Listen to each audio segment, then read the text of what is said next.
Okay, I'm going to try and keep it together as best I can for this game. This is an actual proper round one match. It is Oracle versus El Diablo.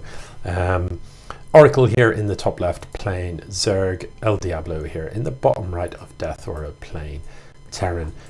So El Diablo sending this very early SCV out. I assume that was coming down to build a supply depot, but that isn't the case. So interested to see what this guy is up to. Presumably no good. You generally don't scout that early.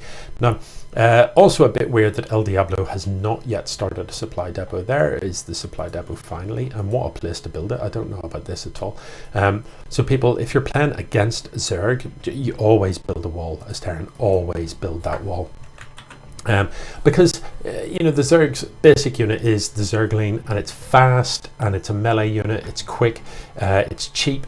So you know, one of the big strengths of Zerg is Zergling pressure. They can get Zerglings into your base and do a lot of damage to your mineral line very quickly early in the game.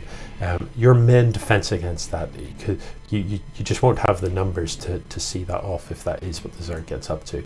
So your main defense against that is very much, it's not, there's even a circle there so you can see where to put it. That's great work, Oracle. That's not quite in the right place, but who cares?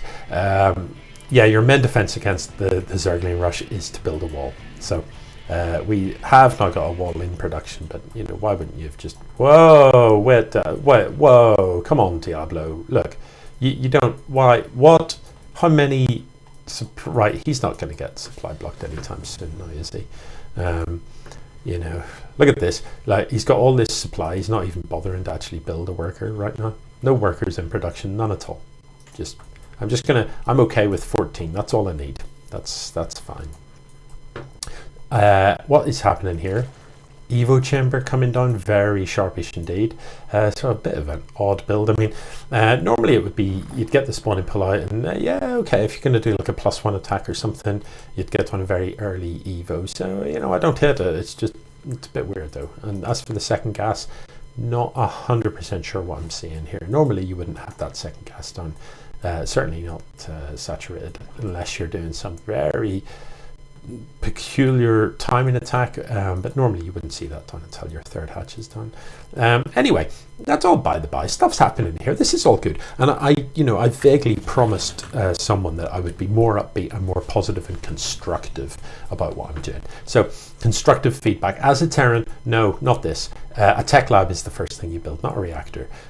If you were, you know, reactors help you get Marines out of a barracks twice as quickly, but like this early in the game, you know, if you were doing some sort of Marine push, you would have built a barracks, then a second barracks instead of these two, then maybe a third barracks instead of this. So you're not doing any sort of fast Marine push.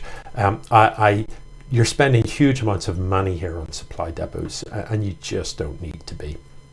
What you need is more production facilities, more barracks is what you need. There's a scan has gone down, and does see that the layer is being mutated here. That's the word, isn't it? Mutated. So the Zerg is going for some sort of layer tech and is getting +1 melee, is getting speed.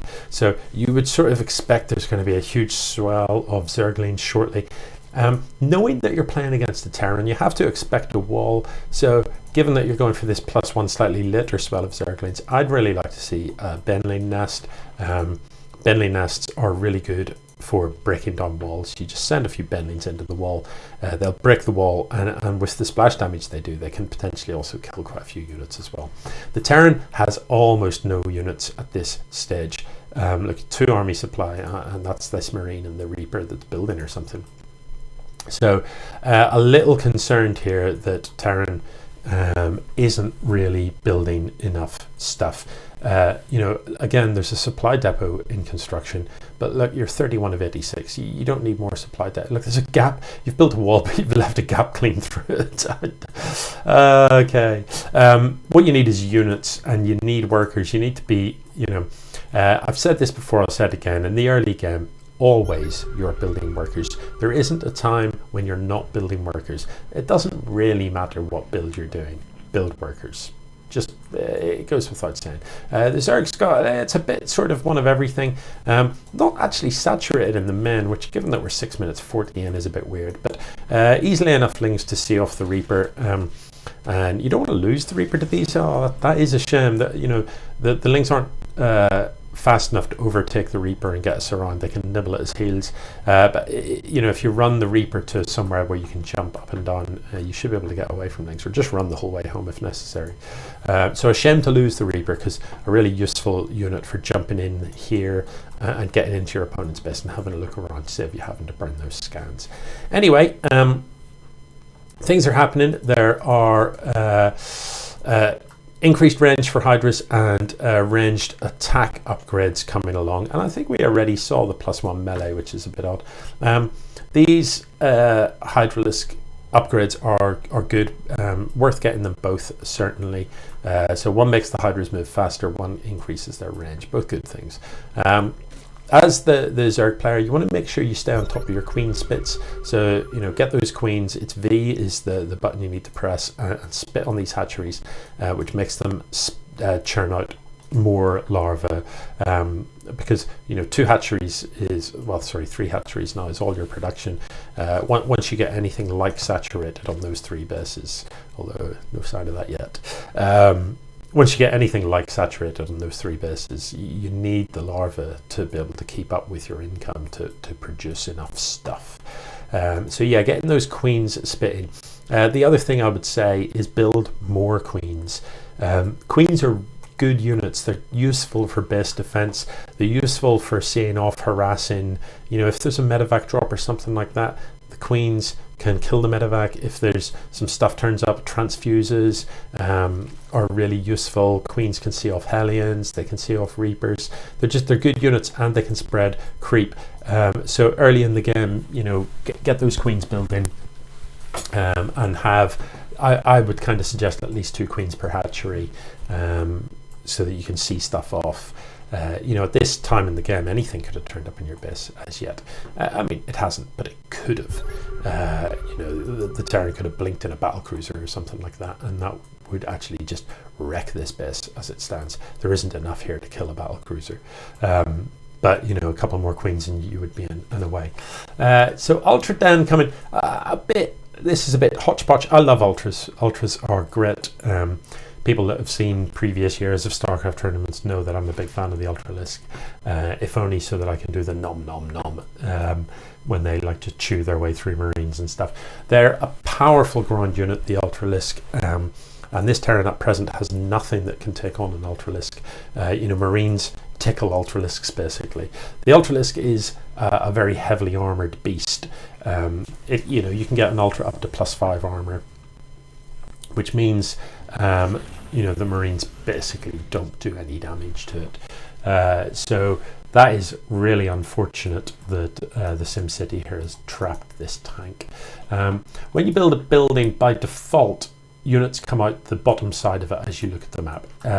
So these lings are going to turn up. There's nothing actually in the bunker. There is a gap between these supply depots. I think I saw a Reaper go through there earlier. So the lings could potentially come in.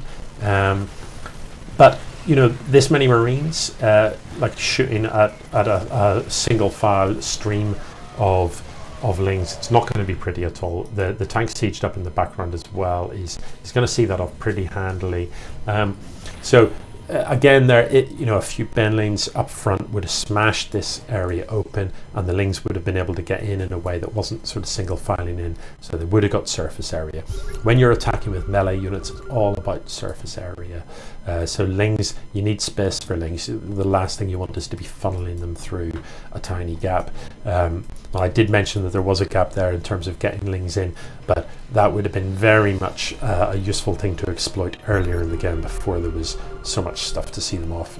And the plan would have been, if there was only a few Marines here, to run past those Marines and get up into the SED line. Anyway, 4,000 minerals in the bank for the Terran, and just not enough stuff being built. Look, you know, idle. All of those barracks are idle. Yeah, so El Diablo, that's what you need to fix about your game. You know, that there's no point building these structures if you don't use them, so make sure you're always building the stuff there. In Zergland, look, we do have Ultras out. Where's the Ultralisk Cavern? It is researching chitinous plating, and that's such an important upgrade for these Ultras, especially if you're playing against Marines, because it basically just gives them an extra couple of armor. So this is an armored unit, the +2 here, and then if you research up to +3 in your Evo chamber as well, you know, these Ultras just become impervious to damage, basically, and it just takes really heavy hitting stuff to actually do any damage to them at all, and Marines are not that. So from the Terran point of view, how do you deal with that? Well, you're going to need some heavy punching stuff. Siege tanks are a good choice, Widow Mines are a good choice. You'll need Marauders, will do better than Marines, but the real kind of winner against those Ultras would actually be a Raven, because the Raven fires a missile that is an armor shredding missile, and everything within a radius loses its armor, and that really is a useful thing to have against Ultralisks. So what you'd want is like siege tanks, not necessarily in siege mode even, and those armor shredding missiles. This Zerg force looks very hard to stop, so even though this is an absolutely horrible engagement for the Zerg, I just don't think it's going to matter. You know, look at these Ultralisks, like none of them even in the red yet. They're just such beasts. So yeah, a slightly anticlimactic end to that game. But some encouraging signs there. You know, some tech being built, getting up to Ultralisk pretty quickly from the Zerg, and you know, the Terran similarly building their tech structures, getting siege tanks out and stuff like that. So positive signs, and you know, not a terrible game, decent. GG.